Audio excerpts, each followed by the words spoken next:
Всем доброй ночи, точнее, доброго раннего утра. Итак, друзья мои, я не могу сейчас подготовить алтарь, поскольку очень устала, но я хотела все же снять для вас ритуал, как я и обещала, что я свои работы возвращаю обратно. Отовсюду, где вижу, где они в переделанные или исковерканном виде выставлены. В любом случае. Но нет худа без добра, и духи не просто так дают мне в руки всяких пустышек для того, чтобы я, видимо, привела их в чувство. И уж тем более, наверное, для того, чтобы я свои архивы, извиняюсь, возобновила. И во благо, да, людям. Ничего просто так не бывает. Я привыкла в своей жизни из всего сделать выводы и все обращать в пользу себя. Даже воровство моих работ чем-то помогает мне, чтобы я начала более внимательно смотреть, следить, где мои работы находятся и так далее. Потому что порой времени настолько нет и настолько выжато, что нет до чего. И этим, конечно, пользуются. И когда ты начинаешь действительно искать, и девочки ищут, потом находят, очень много где находится это все. Неприятно. Но еще один толчок. Видимо, наказать подобных существ, ну и обновить свои работы по новой. Напомнить, еще раз загрузить, раз уж на старых каналах они исчезли.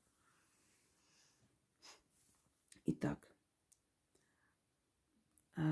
испокон веков зависть человеческая, сглаз, недобрый глаз, говорят, знаете, сказанное слово, которое ранит и который может человека довести до какого-то такого состояния болезни, истерики. Все это называлось лиходейница.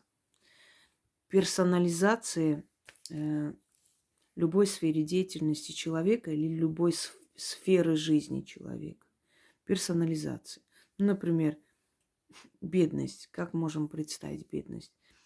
Старуха, попрошайка, да, в обносках, в оборванных вещах, голодная. Вот она бедность для человека. И точно так же болезнь, духи болезни, какими можно представить? Те же самые иродовые дочери, да, или лихоманки. Ну, костлявые, уставшие, бледные, с красными глазами, неухоженные. Как выглядит больной человек, тем более смертельно больной и так далее. Вот это называется персонализация. Наделить человеческими качествами, изобразить человекообразным, дать определенные характеристики вот этой сущности, этой сферы жизнедеятельности человека и изгнать. То есть в голове, в подсознании материализуется это все, а потом это все изгоняется. Вот лиходейница. Та, которая своей злобой, своей завистью делает лихо человеку. Вот так назывались зависть, так назывались глаз. Недоброе слово, недобрый взгляд. Итак, вот вы вышли куда-то, вернулись, вам плохо. Вы чувствуете, что словно, сглазили, как говорят, резко голова болит, плохо чувствуете и так далее. Есть другой момент.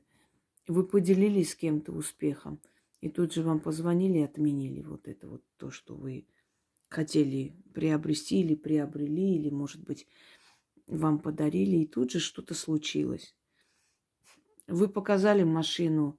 Люди сейчас любят много чего выставлять, тоже не очень нужно, скажем, свою семейную радость, там, Новый год, столы и прочее. И через некоторое время у них может финансы остановиться. Ненадолго, но может быть такое. Вы вышли,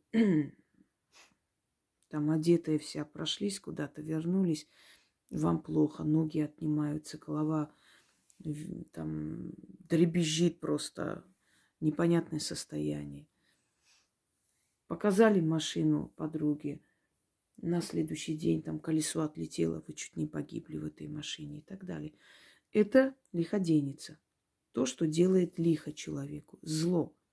Зависть. Завистливый взгляд. Что нужно делать? Берете свечу восковую, обычную восковую белую свечу. Желтую, белую. Обматываете. И читайте 6 раз. Вот пока обматываете, 6 раз читайте над свечой. Обмотали 6 раз. Значит,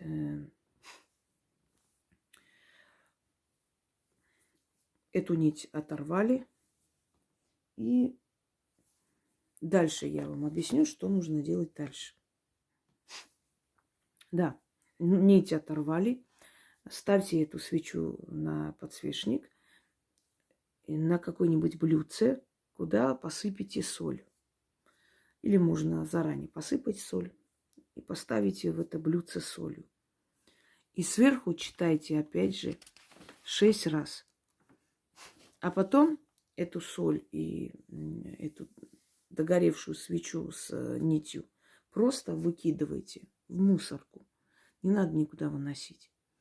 Когда вам станет легче, это состояние вернется в нормальное состояние, в течение 3 дней оставьте под деревом 6 монет и говорите: откупаюсь, и уходите. Ну вот что может быть. Ну, например, увидели, что легче стало, что на работе как-то перестали к вам приставать, надоедать. Если раньше так было, да, вы поднимаетесь, а у вас там дела пошли что-то не так. Вот зависть с глаз, дела начали портиться и так далее. Как только вы почувствовали облегчение, вы откупаетесь. Если у вас, как бы сказать, внутренняя потребность есть, или страх, что, может быть, еще не до конца это ушло, вы можете 3 дня кряду это проводить. Это можно делать днем, ночью, неважно, какая луна, неважно, скажем так, где вы находитесь, можете в гостях это сделать, в гостинице или у себя дома. Это не имеет никакого значения. Ночь, день, неважно. В тот момент, когда у вас есть потребность, когда вы почувствовали, что вам нехорошо, что вот вы чем-то поделились или что-то у вас произошло хорошее, вы кому-то показали или вам предложили хорошую работу или большую скидку, и кто-то это узнал, или вы порадовались и так далее, поделились с кем-то, и это остановилось. Начитайте, это тут же уйдет. Постарайтесь это делать как можно быстрее в течение этого дня, как только вы почувствовали. Можете 3 дня кряду сделать, на всякий подстраховаться, да? Вот. Делать можно только себе такое.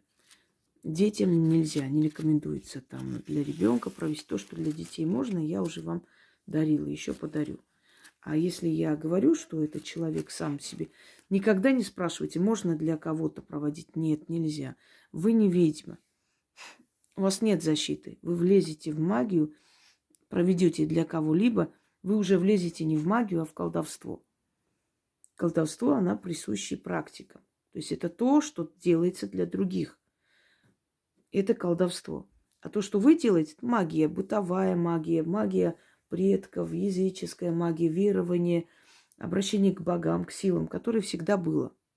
Но были знания определенные, которые знали только жрецы. Это уже к колдовству относится. Ну, я об этом говорила, объясняла. Откройте магию и колдовство, и вы поймете, о чем речь. Итак, значит, емкость с солью, подсвечник, свеча, черная нить. Обматываете, начитываете 6 раз, пока обматываете. Потом подсвечник ставите в эту соль, зажигаете свечу и читайте уже над горячей свечой 6 раз. Ждете, пока свеча догорит, выньте оттуда подсвечник, уберите. И соль с этой свечой просто выкидывайте. Выкидывайте в мусорку, одним словом. Естественно, чтобы никто не трогал эту соль и так далее, кроме вас. Далее. Легче становится, откупайтесь 6 монетами под дерево. Начнем. Пока вы обматываете нить, нужно читать. Зависть лиходейница, злобная девица. Притка черная нитка, я тебя с себя снимаю. Свечу отправляю. Опять зависть лиходейница, злобная девица, нитка черная нитка. Извиняюсь, неправильно. Притка, черная нитка, усталость. Я тебя с себя снимаю, свечу отправляю. Зависть лиходейница, злобная девица, притка, черная нитка. Я тебя с себя снимаю, свечу отправляю. Дальше. Поставили свечу, зажгли и читайте 6 раз. Поле раздолье, посреди поля духов костер. Духи водят хоровод.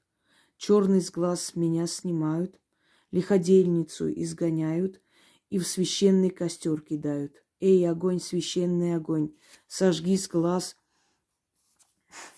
и зависть, что ко мне наслали. Спали с меня всякую скверну.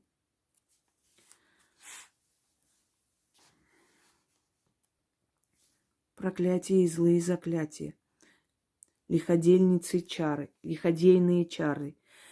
Чернота с меня отвались, сглазь, отожгись, в пепел превратись.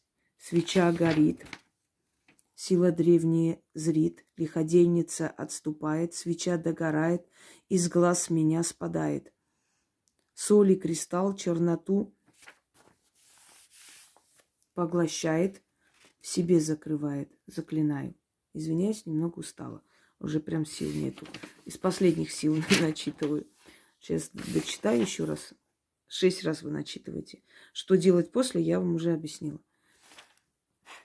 Поле раздолье. Посреди поля духов костер. Когда вы будете читать, вам станет немножко не по себе. Будет шатать, жар кидать, холод. Это нормально. Это с вас просто эта сила стирает, снимает, забирает вот эту энергию. Поле раздолье, посреди поля духов костер. Духи водят хоровод. Черный с глаз меня снимают, лиходейницу изгоняют и в священный костер кидают. Эй, огонь, священный огонь, сожги с глаз и зависть, что ко мне наслали. Спали с меня всякую скверну. Проклятие и злые заклятия, лиходейные чары, чернота с меня отвались, сглазь, отожгись. Пепел превратись. Свеча горит, сила древняя зрит, лиходейница отступает, свеча догорает, из глаз меня спадает. Соль и кристалл черноту поглощает, в себе запирает. Заклято. Или заклинаю. Тут особой разницы нет. И в скором времени вам полегчает. Относитесь серьезно с глазу. Почему-то некоторым кажется, что с глаз это так, самая такая легкая сфера магии. Друзья мои, от сглаза люди погибали, умирали, болели. Человек купил машину, сел, поехал, разбился, потому что из окна кто-то очень злобно посмотрел. Женщина вышла в шубе, одетая, вся в золоте, и подскользнулась, упала, разбила лицо. А потом долгое время делала пластическую операцию носа, потому что кто-то в спину что-то сказал. С глаз ненавистный вот этот посыл энергетический, он очень опасен. И поэтому это вообще с глаз относится к одному такой, к одной из сторон злой магии. То есть это одна из самых страшных порч. Обычный с глаз. Ребенок идет, всего и такой хорошенький, пухленький, такой бутусик. Вот пришел ребенок домой и всю ночь плачет, потом начинает вырывать, потом вызывайте скорую, Потом врачи еле спасают ребенка, потому что у него температура так скачет, что он начинает глотать язык и так далее. Вот вам из глаз. Обыкновенный с глаз, который считается, что... Ну, с глаз это как бы не совсем серьезная вещь. Очень серьезная. И может очень сильно испортить и жизнь, и здоровье человека. Всем удачи!